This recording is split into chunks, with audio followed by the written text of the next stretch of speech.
markets are on cloud nine.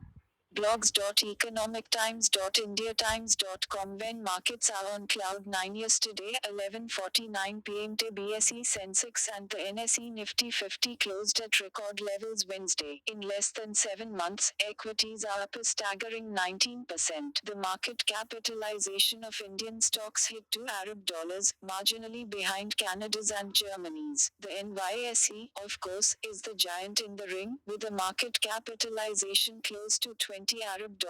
Corporate performance has not been spectacular. Investment in the economy, particularly private corporate investment, is down. So, the fizz in the market cannot be explained by short-term considerations. India remains long-term high-growth story. So, investors who are in the market for the long term need not be spooked by the mismatch between the bounce in the market and hard economic data. But short-term turbulence should not cause wild surprise. The good news bolstering confidence is the ruling party's overwhelming victory in the Uttar Pradesh polls and the successful rollout of the goods and services tax. These reinforce the long-term positive outlook. The government has lots of political capital and has the will to carry out significant reform.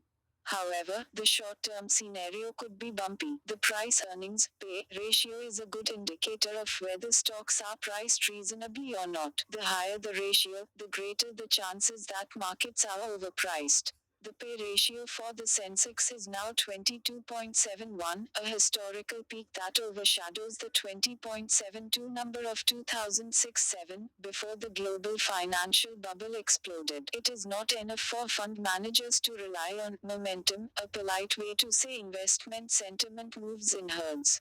Though we believe that governments should interfere minimally in market operations, it certainly has a big role to play in reformist policy and action. Two areas are vital and urgent. 1. To solve the bad debt problem in our banks, without spooking bankers into lending paralysis. This will free up savings that can be invested. 2. Create jobs, by supporting labor-intensive activity, for the trying to enter the employment market. Unless the latter is done, the economy will be dogged by social tensions. Comments. Visit website.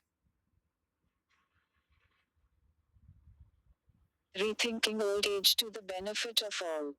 Blogs.economictimes.indiatimes.com. Rethinking old age to the benefit of all. Yesterday, 11:39 p.m. India has a young population with a median age of 27.6 years. Therefore, unlike in most developed countries and China, problems of the elderly, of the kind discussed in a recent survey of aging by The Economist, are not a hot-button public policy issue, but that would ignore the higher proportion of the elderly in the southern states and among affluent sections elsewhere.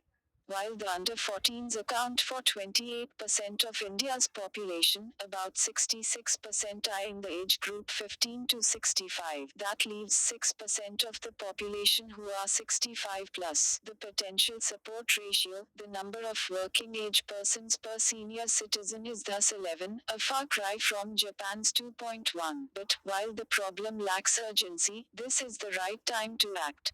By creating the national pension system's architecture of funded pensions while the country is still young, India has chosen to avoid the problems that befall a pay-as-you-go system of pensions when the working population shrinks in relation to that of the elderly who do not work. Similar prudential action is required in other aging fronts. To begin with, we must reconsider the manner in which we view the aging population. Given increases in lifespan and the capacity to earn and spend that an increasing proportion of those above 60 retain, seniors could be differentiated into three categories: those who can still work, even if not at the same pace as a youngster; those who cease to work but still retain sufficient health to retain a zest for life and would spend liberally if they could ensure care for the third phase of not being able to look after themselves.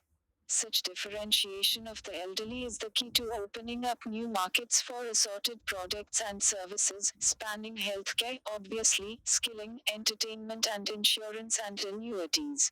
Comments. Visit website.